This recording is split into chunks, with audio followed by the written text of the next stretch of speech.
시작하겠습니다. 안녕하십니까. 자, 합격의 법학원 경제학 서우승입니다. 반갑습니다. 자, 오늘은 이제 오리엔테이션 하기 전에 먼저 제 소개를 좀 하면, 자, 우리나라에 존재하는 객관식 강의는 다 하고 있고요, 제가. 그래서 객관식 강의를 다 하는 것에 대한 오해는 없었으면 좋겠다. 경제학은 시험에 나오는 건 정해져 있고, 그 정해져 있는 포인트가 다 나오게 돼 있어요. 그래서 그런 부분들이 겹치는 부분을 공동으로 사용하기 때문에 좀 출제 포인트를 정확하게 좀 알고 있다, 이렇게 좀 말씀을 드릴 수가 있고요. 자, 먼저 가장 중요한 것 중에 하나가 이제 여러분들이 시험을 와서 시험장에 가서 여러분들이 1차밖에 없는 객관식 경제학 감정평가서를 빨리빨리 푸셔야 됩니다. 근데 대부분이 선지를 재탕해요. 그러니까 제가 항상 말하는 게 뭐냐면, 경제학 시험은 불교로 윤회고 기독교로 부활입니다. 똑같은 게 계속 반복이 돼요. 그 선지들을 정확하게 여러분들 것으로 만드는 게 중요하다, 이렇게 말씀드릴 수가 있습니다. 그래서 우리 책 있죠. 요 책이 은근히 많이 도움이 된다고 하더라고요. 그래서 여기 있는 선지를 시험장에 갔을 때 목표는 뭐냐면, 이 선지를 딱 봤는데 시험 문제에 그 선지가 있잖아요. 그럼 자신 있게 기분 좋게 넘어가는 거예요. 그게 분명히 있을 거니까. 그래서 요 책에는 객관식에서 나왔던 그 선지들을 다 따왔다, 이렇게 보시면 되고요. 근데 이제 선지만 있는 게 아니고 우리 계산 문제도 있잖아요. 그럼 예를 들어서 페이지 그 뭐 15페이지 같은 데 있잖아요. 그럼 15페이지 4번 같은 거 보면 계산 문제도 있어요. OX로 만들어 놨어, 다. 그러니까 여러분들이 계산 문제가 없다고 생각하시면 안 돼요. 그리고 항상 말씀드리지만, 요거까지 오셨으면 여러분들에게 꼭 드리고 싶은 말씀은, 증명에 너무 집중하지 마세요. 증명 전혀 중요하지 않아. 시험 보신 분은 알겠지만 시험장 가서 증명의 과정을 생각한다는 것 자체가 굉장히 넌센스입니다. 결론을 정확하게 기억하셔야 되고, 그 결론을 익히는데 이 책이 최적화가 되어 있다, 이렇게 말씀드릴 수가 있을 것 같아요. 자, 그래서 교재는 핵심 포인트고, 두 번째는 먼저 이론 정리를 해드릴 건데, 이론 정리가 필요한 부분이 있고 필요하지 않은 부분이 있어요. 그 말은 뭐냐면, 잘 안 나오는 것에 대해서 뭐 굉장히 많은 이론 정리를 할 건 아닙니다. 그런 건 아니고, 여러분들이 좀 기억했으면 좋겠는 거, 이런 것들은 이론 정리를 간단하게나마 할 거예요. 간단하게 할 거고, 근데 문제 필요하면 문제에서도 할 거고요. 그 다음에 OX를 할 건데, OX 문제풀이를 할 때 여러분들이 이제 잘 따라오셔야 됩니다. 그래서 여기 있는 OX는 다 풀 거예요. 제가 다 풀어 드릴 거다, 이렇게 말씀드리고.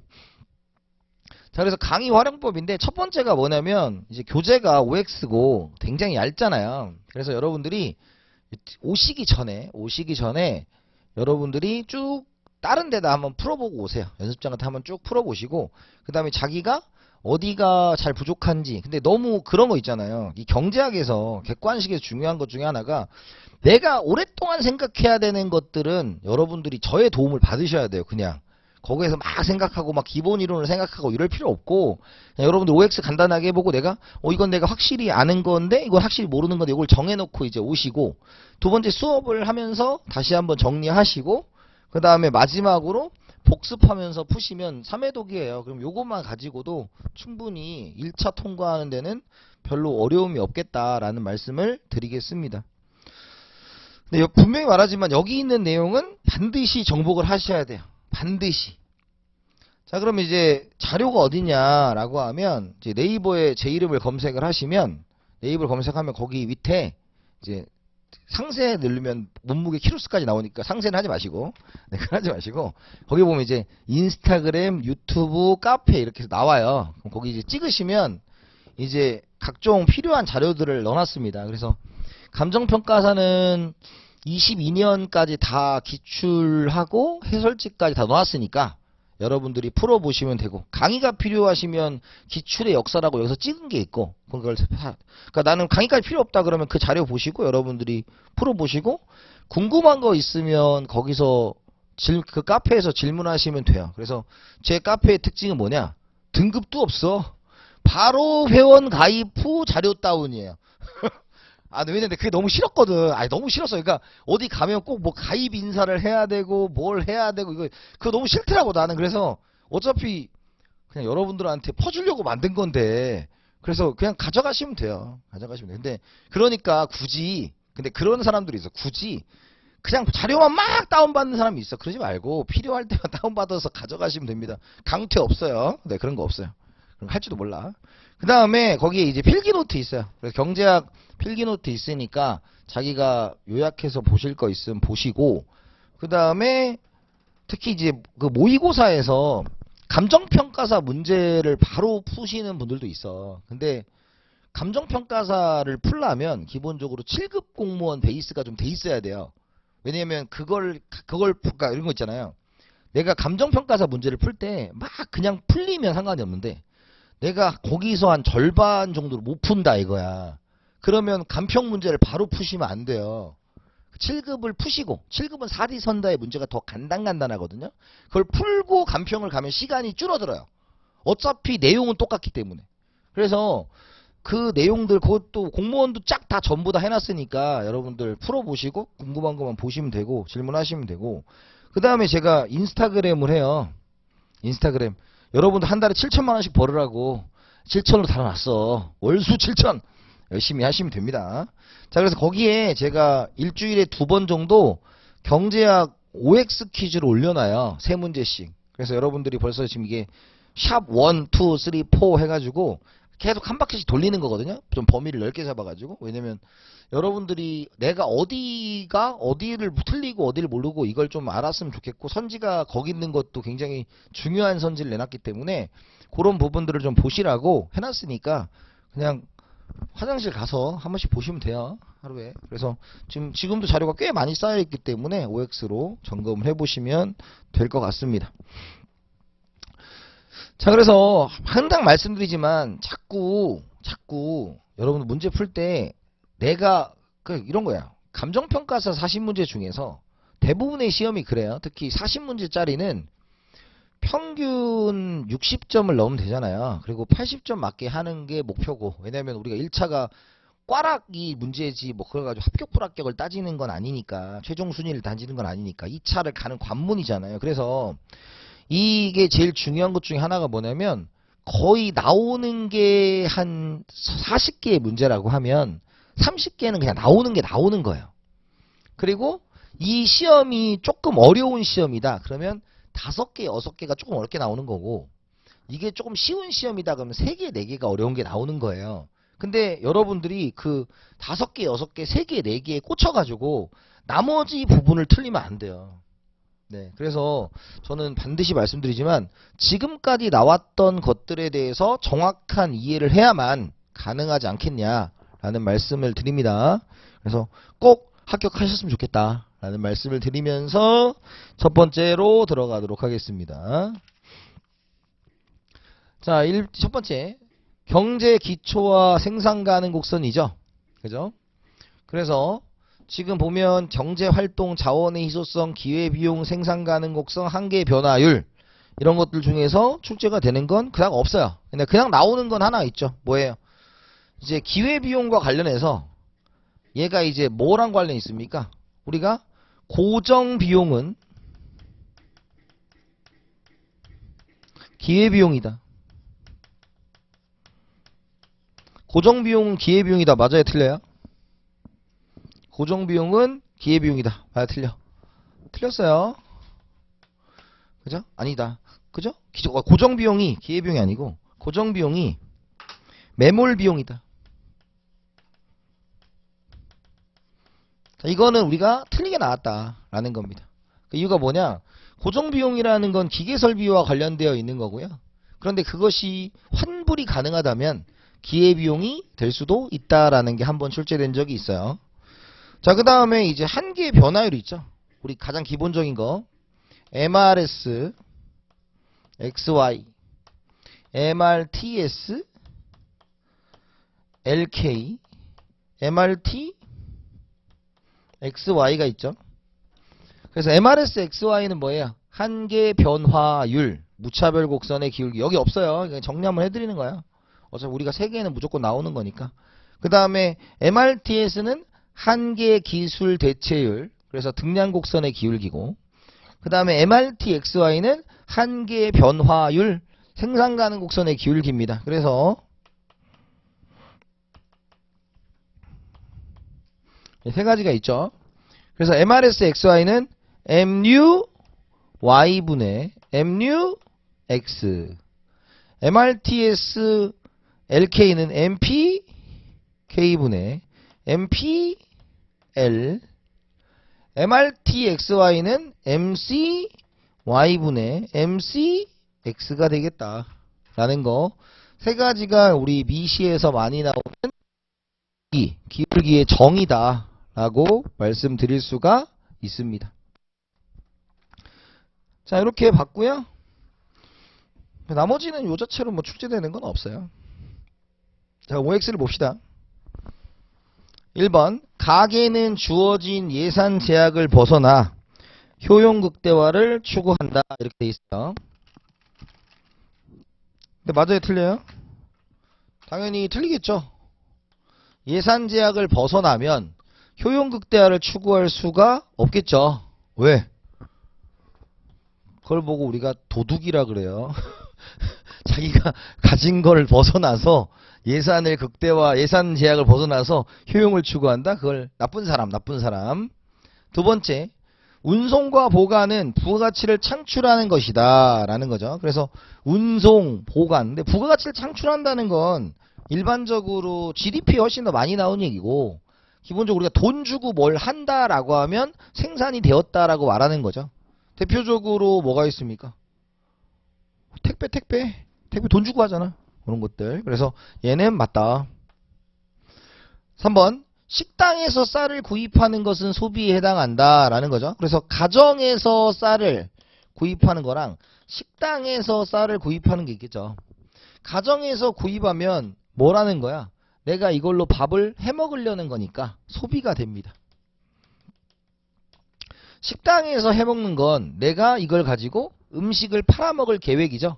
그럼 얘가 중간 생산물이 되는 겁니다. 따라서 얘는 생산의 과정으로 본다라는 거예요. 그래서 들렸다. 4번, 생산물 시장은 재화와 서비스를 거래하는 시장이다 라는 거죠. 그래서 생산물 시장은 재화와 서비스, 생산 요소 시장은 노동, 자본, 토지, 경영인데 우리 경제학에서는 노동, 자본만 주로 얘기하고 감정평가사는 지대까지는 얘기합니다. 왜? 우리가 땅 갖고 하는 거기 때문에. 그래서 맞고요. 네 번째, 다섯 번째, 생산 요소 시장의 수요자는 가게, 공급자는 기업이다 라는 거죠. 그래서 우리가 생산물 시장이 있고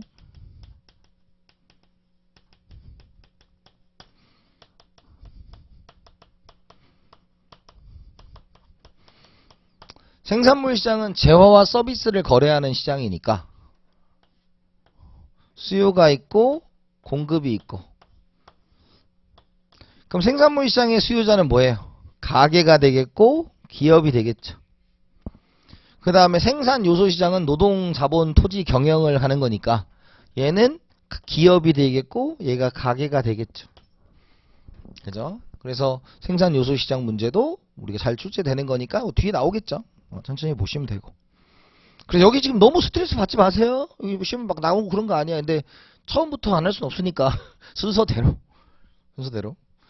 자, 그래서 생산 요소 시장의 수요자는 뭐가 돼요? 기업이 되겠죠. 들렸다. 6번, 자원의 희소성은 욕구와 자원의 양 중 욕구가 많다는 절대량의 비교에 의해서 정해진다 그랬는데 지금 둘을 비교했잖아요. 그러니까 얘는 절대량이 아니라 상대량으로 표현해야 되겠죠. 상대량. 욕구와 자원량 중에서 뭐가 많은 거다? 욕구가 더 많은 상대량이다. 이렇게 보시는 겁니다. 자유재와 경제재의 구분은 시대와 장소에 따라서 달라질 수 있다라는 거죠. 그래서 자유재, 희소성이 없고 경제재, 희소성이 있는 거다라는 겁니다. 근데 과거에는 희소성이 없었으나 지금은 희소성이 있는 게 뭐다? 셰일가스 같은 거 옛날에는 못 썼죠. 근데 지금은 쓸 수 있고. 그 다음에 뭐 지금 바뀌는 거 많잖아요. 옛날에 물 같은 건 공짜였는데 지금 물은 돈 주고 사 먹어야 되고 이런 것들입니다. 달라질 수 있다. 5가 됩니다.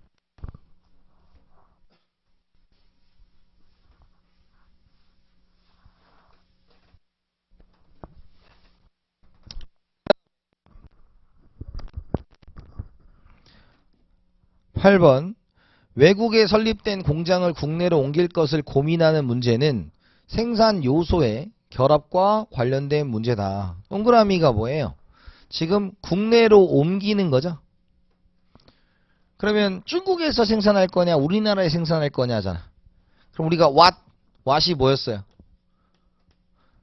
무엇을 얼만큼 생산할 것이냐, 생산물의 종류와 수량에 대한 얘기, 그 다음에 how, 생산 방식에 대한 얘기, 사람을 쓸 거냐 기계를 쓸 거냐라는 거죠. 그 다음에 for whom, 누구를 위해 생산할 거냐, 분배의 문제를 얘기할 수가 있는 것이죠. 자, 그러면 외국에 설립된 공장을 국내로 옮길 것은 사람 쓸 거냐 기계 쓸 거냐잖아요. 우리나라가 지금 다 어디로 가고 있어? 쪽이 어디? 인도로 가고 있죠. 왜? 지금 인도가 드디어 중국을 추월했습니다. 인구를 추월했어요. 그래서 오늘 본 것 중에 제일 재밌었던 게 뭐냐면 야구 인구와 크리켓 인구가 있대요.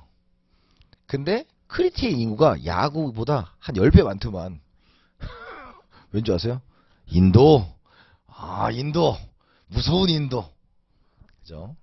그래서 공장을 옮기는 것은 사람을 쓸 거냐 기계를 쓸 거냐의 문제이기 때문에 얘는 O가 되겠죠.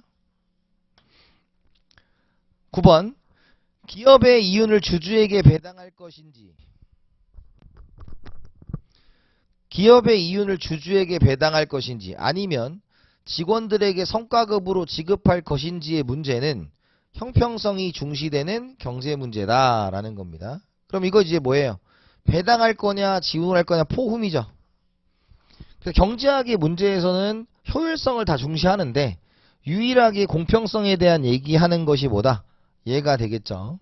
그래서 형평성 똑같은 말이 공평성입니다.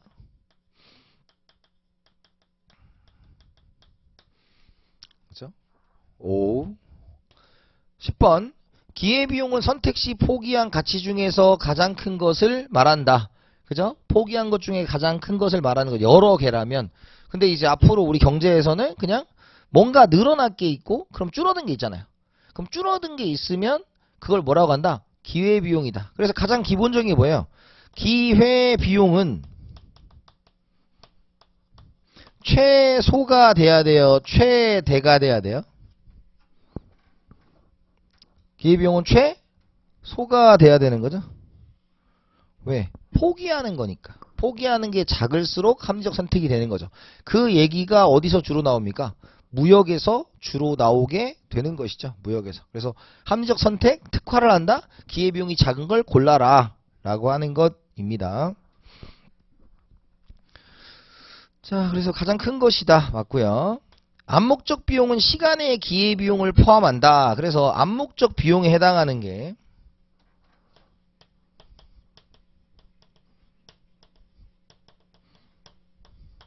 암묵적 비용이라는 것은 받을 수 있는 이죠. 그래서 뭐라는 단어를 써요? 귀속이라는 단어를 씁니다. 귀속. 그래서 시간, 내가 만약에 노동이다. 그럼 귀속 임금, 귀속 이자 이런 것들이죠. 근데 우리한테 귀속이란 단어는 다른 건 다 안 나오고 딱 한 번에 언급돼요. 언제? GDP 때 귀속 임대료라는 게 있습니다. 귀속 임대료.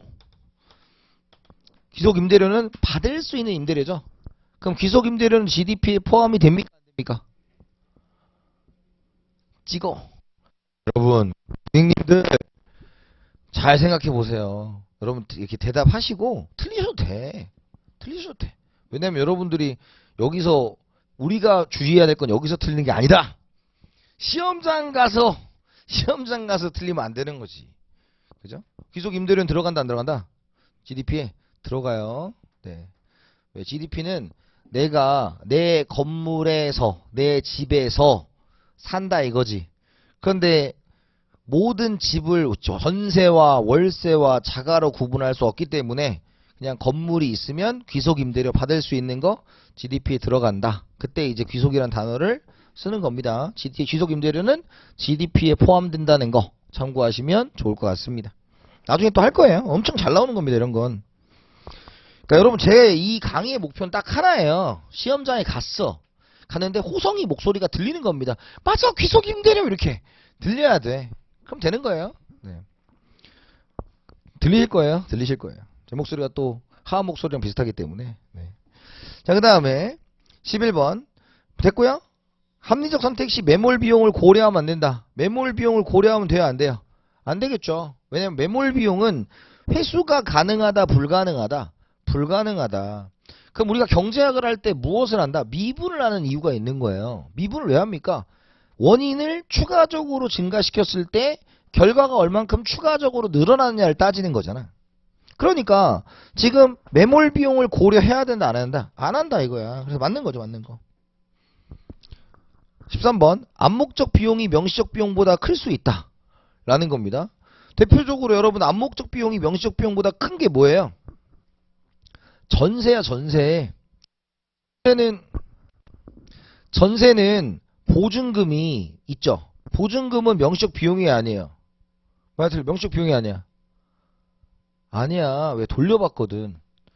명시적 비용은 써버리는 거죠. 내가 영화비를 쓰듯이 써버리는 거죠. 근데 우리가 보증금 돌려받으니까 전세라는 제도에서는 명시적 비용이 존재하지 않지만 그 돈을 내가 만약에 가지고 있는 돈으로 전세 보증금을 줬다면 내가 받을 수 있던 이자가 있잖아요. 그걸 포기하는 거죠. 그러니까 당연히 클 수 있는 거죠. 왜? 그건 명시적 비용이 아예 없으니까.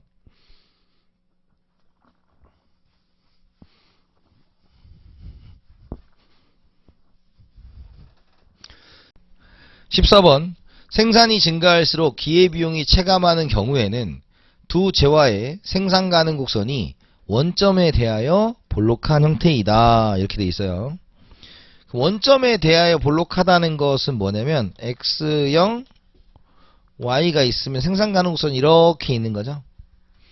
그런데 MRT XY는 X제를 증가시켰을 때 줄여야 되는 Y제의 수가 되기 때문에 얘가 이제 뭐가 됩니까? X제 생산의 기회비용이 됩니다. 그런데 기울기를 볼 때는 중요한 게 뭐였냐면 부호는 중요하지 않다 그랬어요. 부호는 그냥 방향성을 나타내주는 것에 불과하다. 그러니까 부호가 포인트가 아니라 뭐가 포인트예요? 기울기만 보시면 되는 거예요. 그래서 원점에 대해서 볼록하다는 것은 지금 접선에 대한 기울기가 점점점 뭐하고 있다? 체감하고 있다라는 것이죠. 그래서 요 논리는 이제 앞으로 진행될 무차별 곡선이나 등량 곡선에 모두 적용되는 개념이라고 보시면 돼요. 그래서 접선의 기울기가 지금 체감이다 라는 거니까 맞는 거죠. 15번 모든 매몰 비용, 모든 고정 비용은 매몰 비용이다. 맞아요, 틀려요? 틀렸다. 요거 하나야 내가 보기 여기 쓸만한 거. 네. 뭐 나머지는 아주 기본적이고 이 자체가 단독적으로 출제되긴 쉽지 않아요. 다만 이제 여러분들이 생산물 시장과 생산주 시장의 수요자 공급자가 누구고 뭐 이런 것들을 좀 체크해봐라. 뭐 이런 겁니다. 16번 동일한 수입이 기대되는 경우 기회비용이 가장 작은 대안을 선택하는 것이 바람직하다라는 것이죠. 그래서 동일한 수입은 플러스는 똑같다. 그러면 비용이 커야 돼요, 작아야 돼요? 작아야 되겠죠. 그 얘기를 하고 있는 겁니다. 그래서 맞는 얘기가 되겠고요. 자, 17번이에요.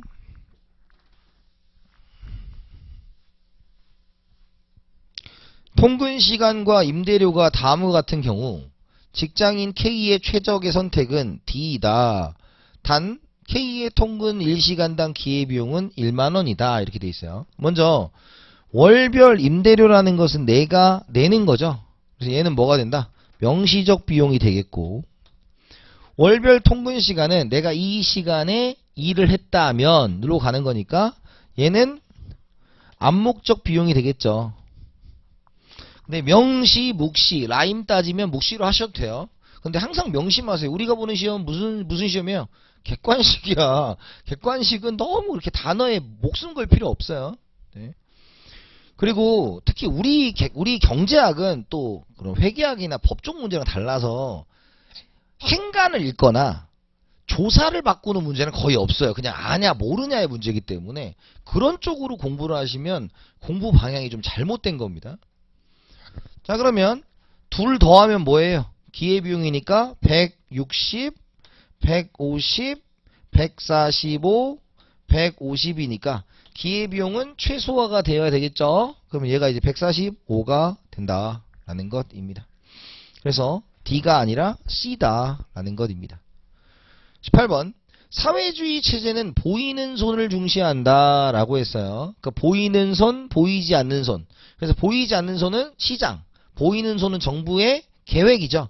그러니까 사회주의는 보이는 손을 중시한다. 그래서 여러분들 시험 문제는 보이지 않는 손을 중시한다는 게 2021년 감정평가사 문제 애덤 스미스 후생경제학의 일정이다. 이게 나온 적이 있어요. 네, 이건 뒤에 가서 합니다.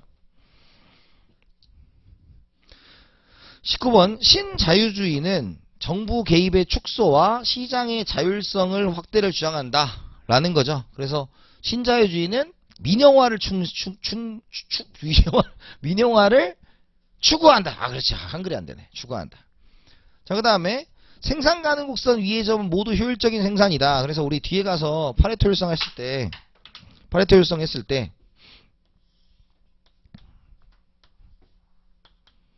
자, 이렇게 돼 있잖아요. 그럼 요 점이 어디서 나온다? 생산에서의 에지워즈 상자에서 도출이 된 거죠. 그래서 MRTS, LK의 X와 MRTS, LK의 Y, 생산의 파레토 효율성을 달성한 점들을 의미합니다. 근데 우리는 이제 기본적으로 선이 있으면 효율, 안쪽에 있으면 비효율, 바깥에 있으면 불가능, 뭐 이런 얘기를 좀 했던 것이죠. 자, 그 다음에 21번 기술 개발을 통해 생산 가능 곡선의 확장이 가능하다라는 거죠. 왜? 생산 가능 곡선의 정의가 뭐였습니까? 동일한 자원으로 최대한 생산할 수 있는 조합을 연결한 선인데 기술이 개발된다는 것은 동일한 자원으로 더 많은 것을 생산할 수 있다는 뜻이죠. 맞는 얘기고. 22번 생산 가능 곡선이 원점에 오목하다는 것은 기회비용이 시정한다. 기회비용이 뭐였어요? X 생산의 기회비용 MRT XY. 그러면 MRT XY는 접선의 기울기죠. 접선의 기울기가 어때요? 원점에서 오목하면 커지고 있잖아. 그래서 기회비용이 체증한다. 이렇게 보는 거죠. 23번 X제 생산의 기회비용이 일정할 경우 MRT도 일정하다. X제 생산의 기회비용이 일정하다는 것은 어떻게 그리는 거예요? 자, 이렇게 그리는 거죠. 그래서 접선의 기울기가 똑같다라는 걸 의미하는 것입니다.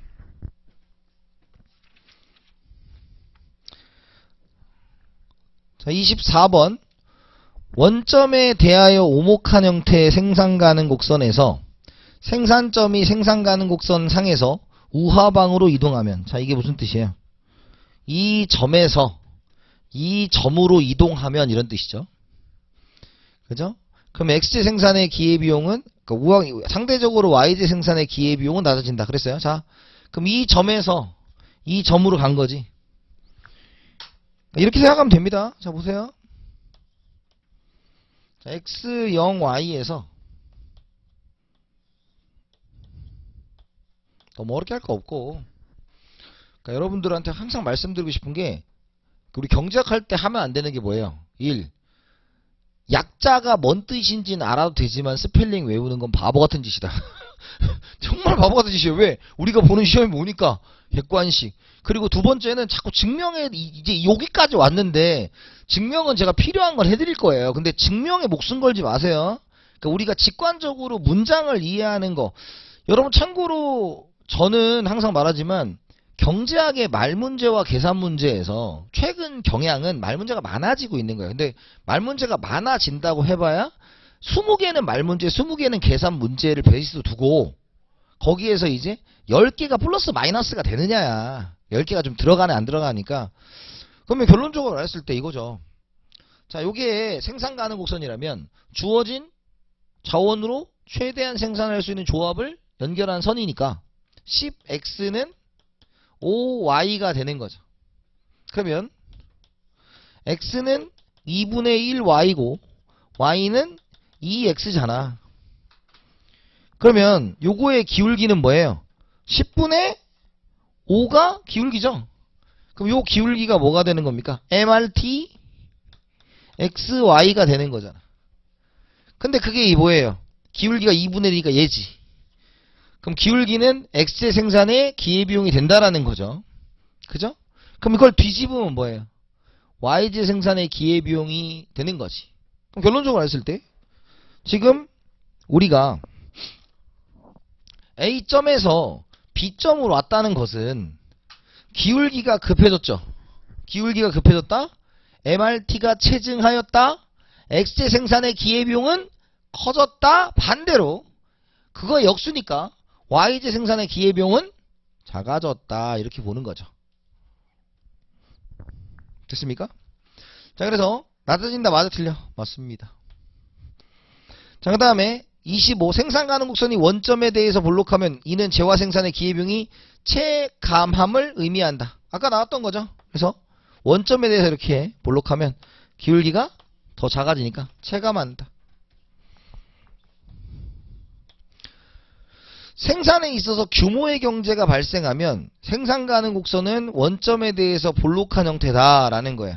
자, 그러면 우리가 규모의 경제가 발생한다는 것은 엄밀히 말해서 평균 비용이 줄어든다는 얘기죠. 그러면 전보다 기회비용은 늘어날까요? 줄어들까요? 줄어들겠죠. 그럼 줄어드니까 접선의 기울기, X 생산의 기회비용은 작아져야 될 거야. 그러면 작아지면 어때요? 볼록한 형태가 나오겠죠. 저 기울기가 이렇게 되면 X 생산의 기회비용이 작아지니까 볼록한 형태다. 자, 27번. 생산 가능 곡선이 원점에 대해서 오목한 것은 생산의 전문화에 따른 이득이 발생하기 때문이다. 그러면 26번하고 27번이 부딪히는 거지. 생산에 따른 전문화의 이득이 발생한다는 것은 기회비용이 늘어야 돼요? 줄어야 돼요? 줄어야 되겠죠? 줄어든다는 얘기는 원점에 대해서 오목하다는 거야? 볼록하다는 거야? 볼록하다는 얘기죠. 이해돼요? 그러니까 여러분 지금 여기서부터 이제 좀 말을 많이 꽉잖아. 그러니까 뭐냐면 원칙을 기억해야 돼. 요렇게 생산 가능 곡선이 있다. 그러면 접선의 기울기가 X제 생산의 기회비용이니까 기본적인 원칙은 원점에 대해서 오목하면 기회비용이 체증한다. 원점에 대해서 볼록하면 기회비용이 체감한다. 직선이면 기회비용이 똑같다라는 거죠. 그런데 기회비용이 줄어든다는 건 결국 생산에 있어서 뭔가 이득이 발생한다 라는 거죠. 그걸 이제 표현하는 방식이 규모의 경제라는 방법으로 표현을 했던 거고, 그 다음에 여기는 지금 전문하면 기회비용이 뭐야 돼? 줄어들어야 한다라는 거죠. 그래서 뭐가 된다? 틀렸다라는 것이죠. 27번. 28번. 소비자들의 선호의 변화는 생산 가능 곡선의 기울기의 변화 요인이다 라는 겁니다. 그죠? 그러면 그래요 안 그래요? 선호의 변화입니다.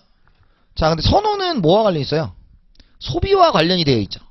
그런데 기울기는 뭐랑 관련이 있어요? 생산과 관련이 있죠. 서로 매칭이 되는 부분이 전혀 아닙니다. 전혀 아니에요. 그죠? 그렇게 보시면 되고요. 그 다음에 29번. 기회비용이 일정하다면 생산 가능 곡선은 우하향하는 직선이므로 한계의 변화율이 일정하다라고 되어 있어요. 그러면 우하향하는 직선이래요. 그러면 한계 변화 일정해야 돼, 안 해야 돼? 해야죠. 그죠? 30번. 종합지수, 물가상승률, 경제성장률은 모두 유량지수다 라는 겁니다. 자, 그래서 유량과 저량이 나오죠. 유량은 뭐예요? 기간을 잰 거다. 그죠? 그 다음에 저량은 시점을 잰 거다. 시점을 잰 거다 라는 것입니다. 그래서 유량과 저량을 가지고 얘기를 하는데 가끔 내요. 그래서 저량에 나오는 게 딱 두 가지 정도를 물어봅니다. 통화량과 국부. 딱 두 가지만 물어봐요. 그 정도를 체크해 두시면 될 것 같습니다. 자, 이렇게 됐고요. 그래서 여러분들이 이제 첫 번째 이 토픽 1에서 기억해야 될 내용이 뭘까요? 딱히 없어요. 아니, 저는 그런 거 좋아해. 여기까지 왔잖아. 다 중요하지 않아. 저는 그런 말 하는 사람 별로 안 좋아해요. 뭐냐, 내가 다 한 번쯤 얘기해 줬으니까 시험에 다 나왔다. 에이, 그건 그렇게 따지면 뭐 다 노스트라 다무스지 뭘. 그건 아니고 여기서는 딱 두 가지입니다. 첫 번째가 아까 얘기했죠. 그 몇 번이었어? 15번이었나?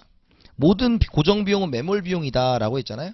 그거 문장 하나 하고, 두 번째 이제 앞으로 우리가 사용하게 될 아까 처음에 얘기했지만 한계 변화율, 한계 대체율, 한계 기수 대체율이 접선의 기울기가 도대체 뭘 얘기하느냐를 가지고 했는데 이쪽에선 첫 번째 얘기하는 게 뭐와 관련된 생산 가능 곡선과 관련된 이야기를 했죠. 그래서 원점에 대해서 오목하고 볼록하고 이런 것들에 대한 뜻을 좀 이해하시면 된다. 그 두 가지 정도고 단독으로 출제되는 것도 없어요. 여기는.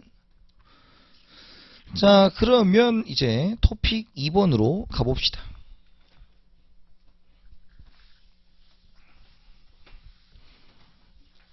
자, 이제 경제학 공부하는 친구들이 아직 포기할 단계가 아니잖아요. 포기는 언제부터 시작돼? 탄력성부터 시작되죠. 탄력성부터. 네, 아직 포기할 단계가 아닙니다. 자, 그 다음에 이제 시장가의 결정과 변동이죠. 그래서 가장 기본적인 것이 뭐냐, 우리한테 출제되는 게 얘죠, 얘.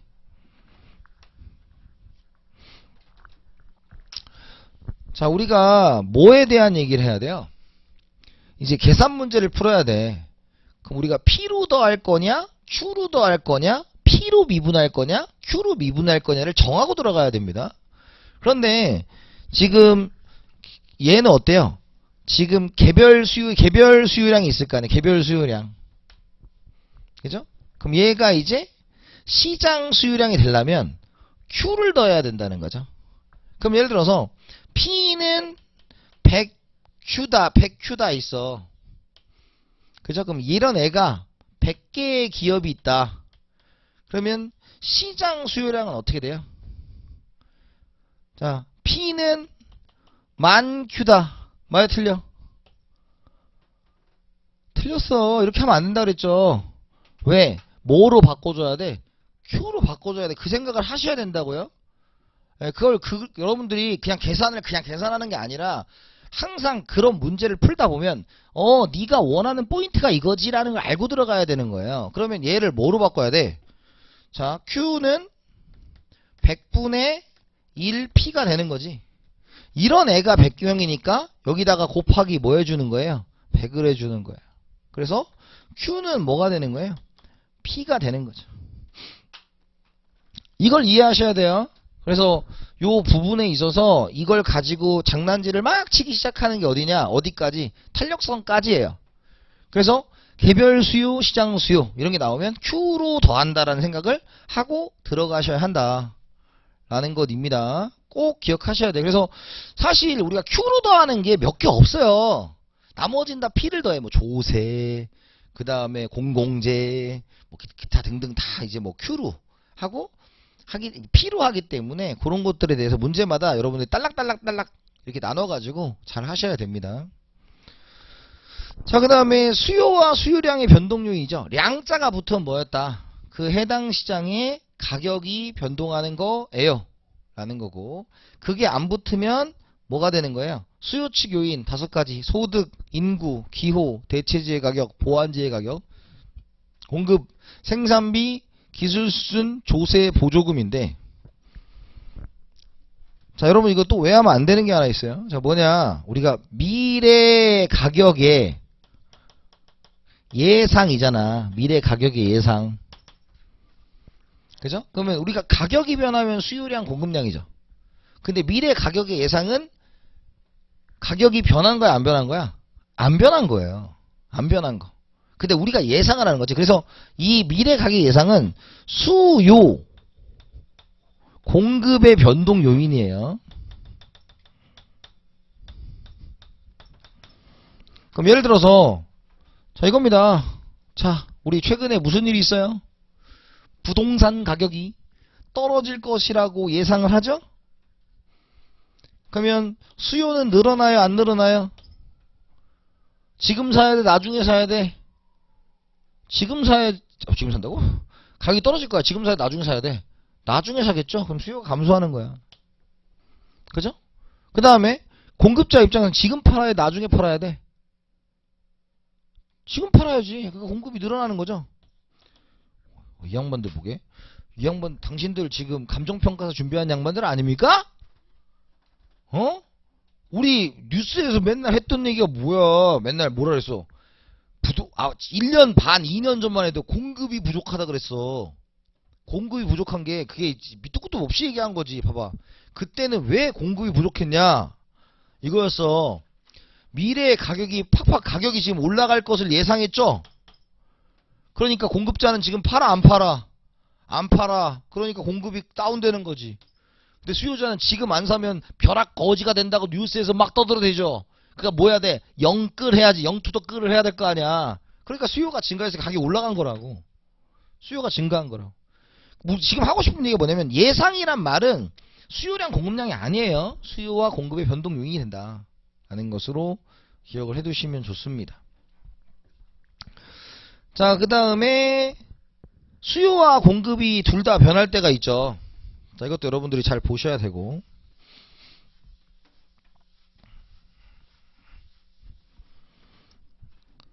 자, 수요와 공급이 둘 다 변하면 가격과 거래량이 어떻게 되느냐. 자, 이것도 여러분 증명으로 기억하면 안 되고요. 여기는 이제 정확한 양이 안 나왔을 때죠. 그래서 수요가 증가하거나 감소할 때, 공급이 증가하거나 감소할 때, 그죠? 수요가 둘 다 증가하거나 수요와 공급이 둘 다 감소할 때, 하나가 늘어나고 하나가 감소할 때 이렇게 케이스가 있잖아요. 그럼 수요가 증가하면 어떻게 돼? 가격과 거래량이 모두 증가하는 거죠. 수요가 감소하면 둘 다 다운되는 거죠. 공급이 증가하면 가격은 떨어지고 거래량은 증가하는 거죠. 공급이 감소하면 가격은 올라가고 거래량은 떨어지는 거죠. 자, 여기까지는 알잖아. 자, 여기까지는 문제가 없어요. 자, 그죠? 그럼 이제 방향이 같은 경우 여기는 뭐야? 정확한 양이 나와 있지 않을 때죠. 정확한 양이 나와 있으면 우리는 배웠어요. 증가하면 어디 쪽? 오른쪽. 감소면 왼쪽이니까. 그러면 방향이 같으면 얘가 따라가요. 그죠? 그 다음에 방향이 다르면 수요와 가격의 방향이 같이 따라가요. 그죠? 그 다음에 이건 이제 알 수가 없는 거야. 정확한 양을 추출할 수 없다. 그죠? 자, 이걸 이제 응용하면 뭡니까? 먼저 수요 자리에 들어가는 게 IS, 거시할 때가 LM이잖아. 그러면 가격 자리에 있는 게 이자율이고 얘가 뭐예요? 소득이죠? 그러면 IS, LM으로 이게 이동했을 때 요거랑 똑같이 적용이 가능한 거예요. 그 다음에 또 이렇게 해도 갈 수 있죠. 요 자리에 이제 뭐 총 수요가 되고 얘가 총 공급이 되고 이 자리에 물가가 되고 여기에 국민소득이 돼도 똑같은 얘기예요.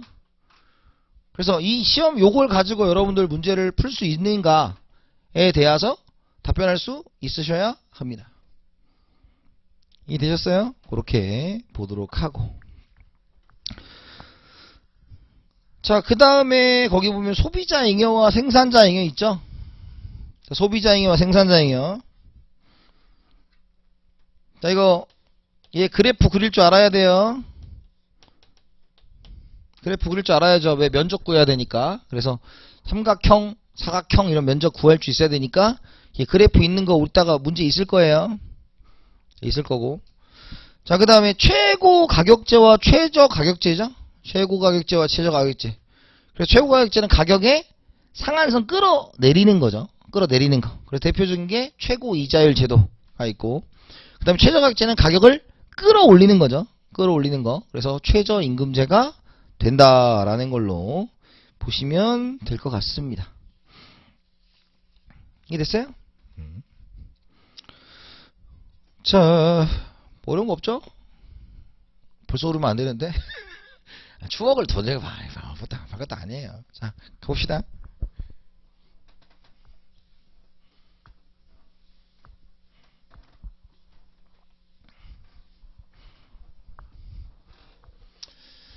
자, 우리가 4번까지만 하고 쉴게요. 잠깐. 수요와 공급은 모두 일정 기간을 측정하는 유량에 해당한다. 자, 유량에 뭐 있다고? 저량에 뭐 있다고? 저량에? 국부와 통화량 있죠? 그거 빼고는 다 유량이라고 생각하시면 돼. 너무 스트레스 받지 말라고. 맞죠? 그 다음에 시장 수요 곡선은 개별 수요 곡선의 수직합이다. 그래서 자, 그럼 봐봐요. 수요 곡선에 뭐 있어? P, 0, Q가 있는 거죠. 그래서 혹시 높아하시면서 말하지만 경제학에서는 세로축에 뭐가 오면, 가격 변수가 오면 걔가 원인입니다. 그죠? 나머지 경제학은 가로축이 원인이지만 가격 변수가 온 뭐 이자율 이런 거 있으면 원인으로 된다라는 거죠. 그래서 지금 보면 지금 어때요? 개별 수요곡선의 수직합이다. 근데 아까 뭐라 했습니까? Q를 더해서 만들어지는 게 시장이었죠. 그럼 얘는 지금 뭐야? Q는 가로에 있어, 세로에 있어? 가로에 있지. 수평합이야, 수직합이야? 수평합이죠. 그러니까 틀렸다. 3번. P는 100-4Q의 수요함수를 가진 사람이 2명이라면 시장 수요는 P는 200-8Q가 된다. 자, 이거잖아. 자, 수요함수를 가진 사람이 2명이다. 그럼 얘 뭐였어? 개별 수요함수죠. 근데 시장이 되려면 얘를 그대로 더해야 돼? Q로 바꿔서 더해야 돼? Q로 바꿔 더해야죠. 그 생각을 하셔야 된다고요. 그러면 P는 100-4Q를 이제 Q에 대해서 바꿔야 되겠죠? 그럼 Q에 대해 바꾸면 25-4분의 1 P가 되겠죠. 그죠? 그럼 이런 사람이 몇 명이야? 2명이니까 여기다가 이제 뭐 해야 돼? 곱하기 2를 하셔도 되고 25로 이렇게 2번 더 하셔도 되는 거지. 근데 곱하기니까 곱하기 2를 하면 Q 시장은 뭐가 됩니까?